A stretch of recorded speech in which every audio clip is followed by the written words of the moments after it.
മലയാളികൾ ഒരിക്കലും മറക്കാനാവാത്ത അല്ലെങ്കിൽ ഇന്നും വേദനയോടെ ഓർക്കുന്ന ഒന്നാണ് കലാഭവൻ മണിയുടെ വിയോഗം. സത്യത്തിൽ കലാഭവൻ മണിക്ക് എന്താണ് സംഭവിച്ചത് എന്നുള്ള കാര്യത്തിൽ ഇപ്പോഴും ദുരൂഹത തുടരുകയാണ്. അതിന്റെ ഒരു കാര്യത്തിൽ ഇപ്പോഴും തീരുമാനമായിട്ടില്ല. ഈ ഒരു സാഹചര്യത്തിൽ ഇപ്പോഴത്തെ കലാഭവൻ മണിയുടെ സഹോദരനായ RLV രാമകൃഷ്ണൻ കുറെ പുതിയ വെളിപ്പെടുത്തലുകൾ നടത്തിയിരിക്കുകയാണ്. 2016 മാർച്ച് 5 ചേട്ടൻ അമൃതയിലാണ്.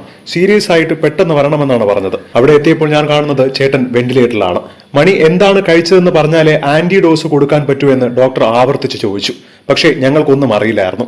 പുറത്തേക്കിറങ്ങി ഇദ്ദേഹത്തിന്റെ കൂടെ ഉണ്ടായിരുന്ന മുഴുവൻ സുഹൃത്തുക്കളോടും ചോദിച്ചിട്ടും ആരും ഒരു അക്ഷരം പോലും മിണ്ടുന്നില്ല. പിന്നീട് മെഡിക്കൽ റിപ്പോർട്ട് വരുമ്പോൾ മിഥൈൽ ആൽക്കഹോളാണ് അകത്ത് ചെന്നിരിക്കുന്നത്, അതാണ് മരണകാരണമെന്നാണ് വിവരം.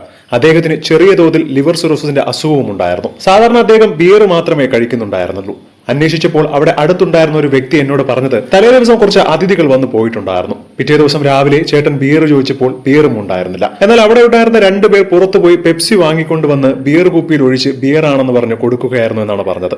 അതോടെ അദ്ദേഹത്തിന് കണ്ണിന്റെ കാഴ്ച പോയതുപോലത്തെ സാഹചര്യമാണ് ഉണ്ടായത്. പിന്നീട് തളർന്നു വീഴുകയായിരുന്നു. എന്നാൽ അവിടെയുള്ള ആരും തന്നെ ഈ വിവരം വീട്ടിൽ അറിയിച്ചില്ല. മാത്രമല്ല ആശുപത്രിയിൽ കൊണ്ടുപോകുന്നതിന് മുൻപ് അദ്ദേഹത്തിന് എന്തോ കുത്തിവെച്ച് മയക്കിയെന്നാണ് പിന്നീട് അറിയാൻ സാധിച്ചത്. സത്യം പറഞ്ഞാൽ ഈ ലിവർ സിറോസിസ് രോഗികൾക്ക് പാരസിറ്റമോൾ ഗുളിക പോലും കൊടുക്കാൻ പാടില്ല.